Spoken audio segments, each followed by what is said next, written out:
Toronto, c'est un livre qui porte sur les deux procès qui ont opposé l'acteur américain Johnny Depp et son ex-femme Amber Heard. Johnny Depp a poursuivi le tabloïd The Sun au Royaume-Uni en 2020, donc il y a eu un procès en 2020, et il a poursuivi Amber Heard en diffamation aux États-Unis. Le procès a eu lieu en 2022, et dans le cadre de ces deux procès, il y a beaucoup de documents qui ont été diffusés sur Internet et qui racontent un peu, qui sont des documents qui sont à la fois des témoignages, donc des gens qui entouraient le couple, donc beaucoup de témoignages de gens qui travaillaient autour du couple, des gardes du corps, assistants. Donc c'est une histoire que j'ai découverte comme ça en consultant un journal sur Internet, et c'est comme s'il y avait des fragments de cette histoire-là qui étaient dispersés un peu partout sur Internet, et c'était presque une chasse au trésor, je ne sais pas comment dire, c'était comme un puzzle, un immense puzzle, donc il y avait un petit bout de documents, donc je réussissais parfois à trouver le document complet. Des fois j'y arrivais pas tout de suite, je savais pas trop d'où ça venait, et donc je suis entrée dans une sorte de recherche comme ça, de tentative de compléter l'histoire, de compléter les documents, qui est devenu un peu infini parce que je n'y arrivais jamais. Et comme j'explique dans le livre, c'était pas mon intention au début d'écrire cette histoire, mais simplement je trouvais que ces documents étaient intéressants, que je pourrais les réutiliser pour autre chose. Et donc j'ai été prise comme ça dans une sorte de tourbillon à la chasse aux documents. Parce qu'il y a beaucoup de documents sur Internet. Alors j'ai commencé à rassembler tous les documents. Donc carrément, souvent, par exemple, quand il y avait des trucs sur Twitter, les gens mettaient une copie d'écran, donc je copiais le fichier JPEG. Ensuite, je réussissais à trouver le vrai document original sur Internet. Donc je rassemblais tout ça. Et au début, j'avais aucune intention d'écrire cette histoire en tant que telle. Je voulais juste utiliser ces échanges, et en particulier les enregistrements de conversation, qui est vraiment la chose qui m'a intéressée, parce que Johnny Depp et Amber Heard avaient l'habitude, à la fin de leur relation, d'enregistrer certaines de leurs post-disputes. Et donc, à force de faire des recherches sur Internet, de rassembler des documents, de lire, donc je me suis mise à lire le procès et tout ça. Donc, j'ai commencé à comprendre, à avoir plus en tête l'histoire, à mieux comprendre l'histoire. Et le moment où j'ai décidé vraiment que j'allais écrire quelque chose là-dessus, mon intention au début c'était pas d'écrire quelque chose avec les vrais noms et tout ça, mais c'était vraiment de tout transformer. Le moment où j'ai vraiment décidé, c'est lorsque j'ai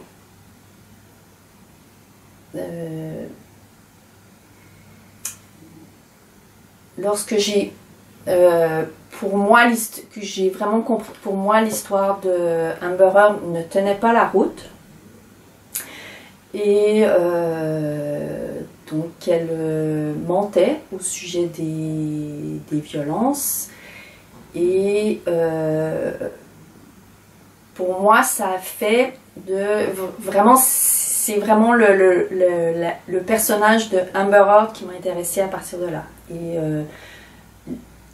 disons l'histoire de ce mensonge qui m'a intéressée. Et c'est à partir de ce moment-là que j'ai voulu vraiment, vu que je voyais que sur Internet, je voyais beaucoup d'histoires différentes racontées sur Amber Heard, et c'est peut-être une des choses qui m'a toujours le plus intéressée, c'est de faire brosser le portrait d'un personnage complexe. Et pour moi, Murord est devenu vraiment un personnage complexe et j'ai voulu un peu faire son portrait quoi, à partir des documents. Le livre commence avec une histoire un peu... Il y a une scène qui est complètement à la fin, lors du divorce. Mais donc il y a une sorte de... Le livre commence un peu sur la fin de l'histoire, ou en tout cas en 2016, c'est pas vraiment la fin de l'histoire, mais un moment crucial de l'histoire. Et ensuite, effectivement, il y a un ordre plus ou moins chronologique dans les témoignages, parce que évidemment, je me suis mise peu à peu à inclure des témoignages, donc des fois les témoignages peuvent couvrir parfois le témoignage couvre un seul événement qui est daté, parfois c'est plus long, mais j'ai essayé, oui, de procéder par ordre chronologique et aussi de un peu faire je pense que les témoignages, les textes, parce qu'il y a aussi des SMS, des choses comme ça, je pense que les témoignages se répondent un petit peu. Il y avait un petit peu à la fois un souci chronologique et à la fois un peu un souci de motif. Donc il y a comme une série de motifs comme ça qui se déploient. Et j'ai pas pris les 14 incidents, mais disons, durant le procès au Royaume-Uni, il y avait 14 incidents. Et je me suis attardée à quelques incidents, mais chaque incident a son type différent de témoignage. Voilà. Par exemple, pour l'Australie, il y avait un enregistrement de la scène. Donc j'ai utilisé l'enregistrement de la scène. Parfois c'est plutôt des témoins qui racontent la même chose, mais pas de la même façon, etc. Une chose qui est étonnante, c'est que même quand les gens disent la même chose, ce qu'on voit, par exemple, il y a le fameux repas d'anniversaire. Même, disons, quand les gens disent la même chose, ils disent pas la même chose. On voit que les témoignages ne coïncident jamais complètement. Même quand les gens sont d'accord pour dire voilà, mais quand ils racontent dans le détail, ça ne coïncide jamais tout à fait. Et moi d'ailleurs, je me suis dit, je n'écrirai plus jamais un livre où tout coïncide. Parce que, en fait, dans la vraie vie, ça m'a assez étonnée, mais c'est vrai que ça ne coïncide. Les témoignages ne coïncident pas. Ça donne une autre texture à la réalité, quoi. On voit que j'ai pris ça comme vraiment une expérience, un truc sur même pas la littérature, la vie en général. Je veux dire, les gens sont tous assis autour d'une table et on leur demande, ils décrivent la même scène et ils la décrivent de façon tellement différente. Voilà, c'est assez étonnant. Je trouve ça assez intéressant. Je suis comme tout le monde, quand je vais chez le dentiste, il y a des revues gala ou des choses comme ça, je me jette dessus. Mais je veux dire, et quand je tombe sur Internet, je tombe sur des choses. Et donc c'est sûr que j'ai toujours eu une curiosité comme ça que je trouve un peu vaine pour des histoires comme ça de vedettes. Mais c'est pas ça qui m'a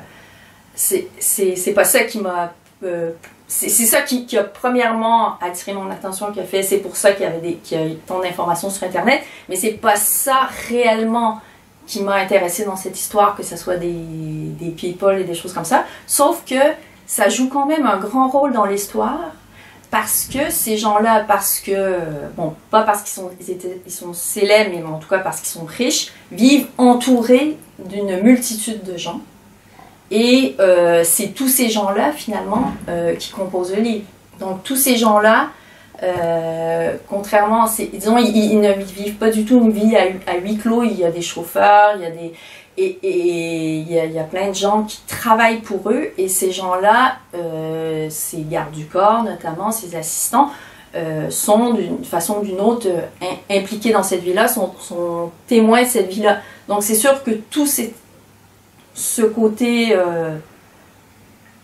riche et célèbre, à mon avis, parce que finalement, ce qui se passe entre les deux personnages dans le livre, dans une pièce fermée, ça, bon, c'est Johnny Depp et Amber Heard, mais bon, au-delà de ça, voilà, c'est une scène assez qui n'a rien de particulier, mais qui par ailleurs, il y a tout voilà, un faisceau de témoignages des gens qui, voilà, qui travaillent avec eux et qu'on n'aurait pas dans un autre cas. Et oui, je pense que ça, comme je l'ai dit dans le livre, ça donne une couleur au livre, ça donne une certaine tonalité au livre, surtout à cause des gens qui sont autour d'eux. Voilà, ça a quand même des effets sur la façon dont ils vivent. Par exemple, quand Johnny Depp se dispute, quand la dispute monte trop, ben, il appelle son garde du corps pour qu'il vienne l'aider parce que son garde du corps est dans la salle à côté. Et donc ça donne lieu à des scènes qu'on n'aurait pas s'il n'avait pas de garde du corps, des choses comme ça. Mais j'ai jamais... voilà, c'est pas... Pour moi, ça a quand même un petit coup... Ça a donné une certaine tonalité à l'histoire. Je n'aurais pas écrit ce livre-là si j'avais cru les accusations, si j'avais cru que les accusations d'Amber Heard étaient vraies. Parce que ça aurait complètement changé la tonalité de cette histoire. J'ai vraiment écrit cette histoire-là pour écrire une histoire. Et j'ai eu, à mesure que ça avançait, peut-être un peu la tentation d'arrêter en voyant où ça m'entraînait. Et en voyant aussi la polémique qu'il y a autour de cette histoire-là, je pense qu'il faut que les femmes sont comme les hommes. Il y a des... Voilà, premièrement, c'est mon point de vue. Je raconte juste la façon dont moi j'ai vécu cette histoire-là. Et deuxièmement, je pense que il y a plusieurs femmes dans cette histoire. Il y a Amber Heard, mais il y a d'autres femmes dont je parle dans le livre qui ont souffert de cette histoire et qui disaient, qui ont témoigné, qui ont fait des témoignages qui ne corroboraient pas celui de Amber Heard. Et donc il y a pas juste une femme dans cette histoire. Il y a beaucoup de femmes. Donc je pense que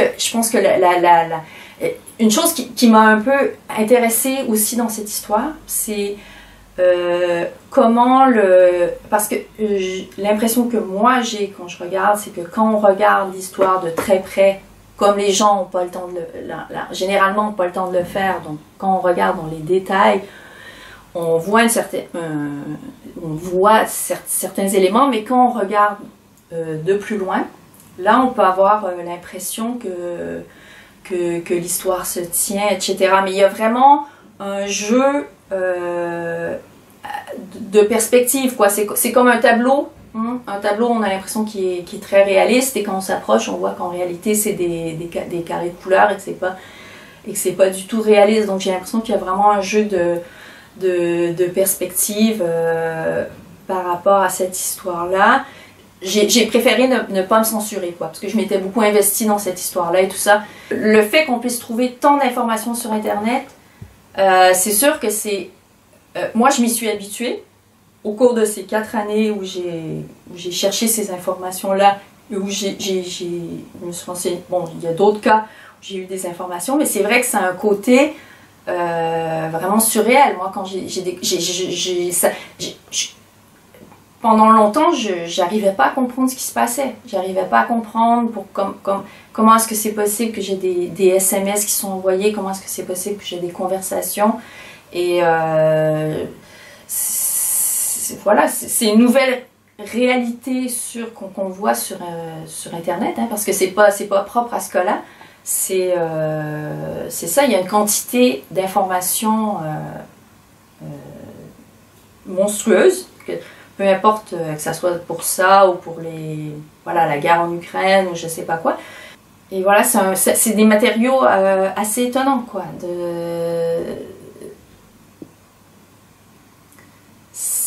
Pour moi, ça avait vraiment beaucoup de valeur, quoi, ces documents-là. Justement, parce que c'était vrai, je sais pas, il y a eu quelque chose, j'ai vraiment été, autant par les enregistrements que par ces documents-là, j'ai vraiment été fascinée. Alors ça, c'est le témoignage de Trinity Esparza, qui travaillait à la conciergerie de l'immeuble où vivait Depp et Heard. Et Trinity Esparza, elle a témoigné lors du procès à Londres, mais elle n'a pas témoigné à Fairfax. Donc c'est un extrait d'une de ses déclarations, d'une déclaration de témoin. Un matin, vers la mi-juin 2016, ou peut-être début juillet, plusieurs semaines après la soirée du 21 mai où M. Depp a quitté l'Eastern Columbia Building pour ne plus jamais y revenir, je travaillais au comptoir lorsque Elon Musk est descendu de l'ascenseur qui va au penthouse et est venu me demander de lui ouvrir la porte du parking. Il était environ 9 heures. Il avait les cheveux en broussailles comme s'il venait de se lever. Je ne savais pas qui il était jusqu'à ce que mon collègue me dise qu'il s'agissait d'Elon Musk, son héros. Elon Musk était, m'a dit M. Romero, un visiteur régulier. M. Romero m'a dit que M. Musk rendait visite à Mme Heard tard dans la nuit lorsque M. Depp était absent et que ça durait depuis déjà 1 an. Le même jour, après le départ de M. Musk, Mme Heard est descendue me voir pour me demander de l'aider à récupérer ses clés qui étaient tombées dans le vide d'ordures. Alors que nous discutions, j'ai remarqué des marques sur le corps de Mme Heard. 3 petits bleus sur le côté gauche de son cou, de même que 2 pansements sur son bras. Mme Heard avait aussi une légère marque sur la joue gauche, juste en dessous de l'œil. Je n'ai pas parlé de ces blessures avec Mme Heard. Le matin de Thanksgiving 2016, Mme Heard m'avait demandé de lui ouvrir la porte de la mezzanine qui donnait accès au parking. Mme Heard semblait être sous l'influence d'une substance. Je dis ça parce qu'elle se balançait un peu et faisait tomber des choses, et je me rappelle m'être inquiétée qu'elle conduise dans cet état. Sur les images des caméras de surveillance, j'avais vu que Mme Heard avait reçu la veille M. Musk et le mannequin Cara Delevingne et qu'ils avaient pris plusieurs fois l'ascenseur au cours de la nuit. Ils montaient et descendaient les 13 étages en boucle. Ils avaient fait ça plusieurs fois au cours de la nuit. Ils appuyaient sur les boutons pour monter et descendre et à un moment, ils n'arrivaient plus à comprendre comment remonter et finalement, ils y étaient arrivés. Dans le livre, j'ai pas du tout... disons, il y a un rapport assez particulier entre la fiction et la réalité, dans le sens que je suis restée réalité entre guillemets, des documents trouvés sur Internet, n'est-ce pas? Mais donc j'ai utilisé ces documents, je suis restée très près des documents, mais je n'ai jamais à aucun moment j'ai hésité à changer des choses, à couper, à ajouter, à transformer. Et parfois j'ai déplacé dans une scène des choses. J'ai pas du tout respecté complètement la réalité des faits. C'était vraiment mon but premier, c'était vraiment d'écrire une histoire, c'était pas de relater les faits. Et si j'ai gardé les noms et tout ça, c'est parce qu'à la fin, par une sorte de glissement, j'en suis quand même arrivée à un texte qui reste très proche de tout de même très proche de la réalité. Toronto, c'est... Il y a toute une histoire avec Toronto parce que quand j'ai commencé à m'intéresser à cette histoire-là en 2020, donc avant qu'il y ait le procès à Fairfax, parce que lors du procès à Fairfax, il y a eu beaucoup de documents qui sont sortis, beaucoup d'enregistrements, mais au moment où j'ai commencé à m'intéresser à ça, en 2020, il n'y avait pas beaucoup d'enregistrements qui circulaient sur Internet, mais il y avait quand même un enregistrement d'une conversation, et dans cette conversation, donc qui était une conversation entre Johnny Depp et Amber Heard, il était beaucoup question de Toronto, et d'une dispute qu'ils avaient eue à Toronto. Et je pense que tout le monde, parce qu'il y a vraiment eu une sorte de, voilà, une sorte de communauté sur Internet, il y avait beaucoup de gens qui suivaient ça. Alors tout un spectre de gens différents types d'intérêts, de personnalités et tout ça. Et tout le monde, Toronto, c'était vraiment la scène. Et tout le monde voulait savoir ce qui s'était passé à Toronto, parce qu'ils n'arrêtaient pas de dire après ce qui s'est passé à Toronto, je ne sais pas comment on peut continuer, des choses comme ça. Donc il y avait une sorte de mystère autour de Toronto. Et c'est pour ça que... et je pense que Toronto a aussi été une dispute décisive entre eux.